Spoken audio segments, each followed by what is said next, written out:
Hello and welcome to Lively Shows Entertainment. I'm your host. My name is Chris. Alright, first thing first. For those of you looking at the title of this video and thinking that there's nothing funny about coronavirus and quarantine. Well, of course, I agree. And the situation was pretty bad and it's still bad out there. For a more serious take on things, you can check out my previous video, which I'll put a link in the description below.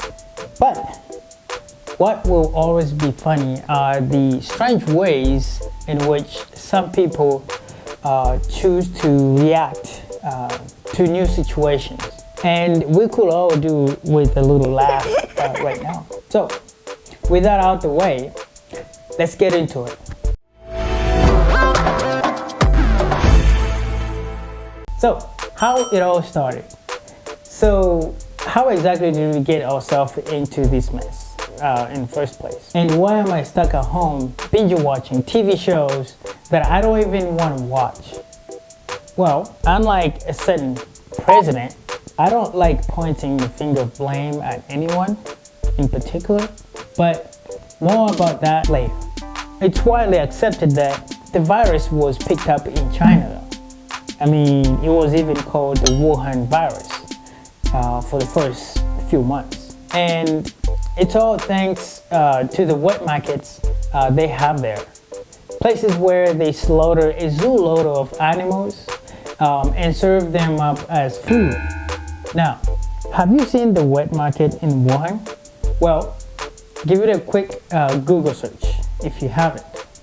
They are pretty disgusting. A picture paints 1,000 words, and one of the words that comes to mind as soon as I look at these pictures is disease. How can anyone look at a bucket of blood and guts or an owl locked in a cage and thinks, food or dinner? I will never understand. I get that, it's their culture, but when it ends up causing a global virus that kills hundreds of thousands of people, then no, it's time to stop that. Yet, there are already reports of wet markets being reopened in China, and we haven't found a confirmed cure of COVID-19. Haven't the Chinese people ever seen a zombie movie? You know they all start from an animal bite or from a biting disease-ridden animal, right? Can you just please not eat any snakes, bats, until we have got things under control? Anyway, what's done is done. And when infection started to spread, so did the madness. So it started with the panic buying. When the coronavirus was announced as a pandemic, people must have read it wrong, because all I saw was them panic. People went straight for toilet roll, as if not being able to wipe ass was the worst idea possible. One man in Hong Kong was apparently even robbed at a knife point for hundreds of toilet rolls. We can only hope the victim told the robber to go stuff himself or wipe himself. Anyway, we learned that the only thing people wanted to drink less than tap water was the sunny water, or Corona beer, if you are missing few brain cells.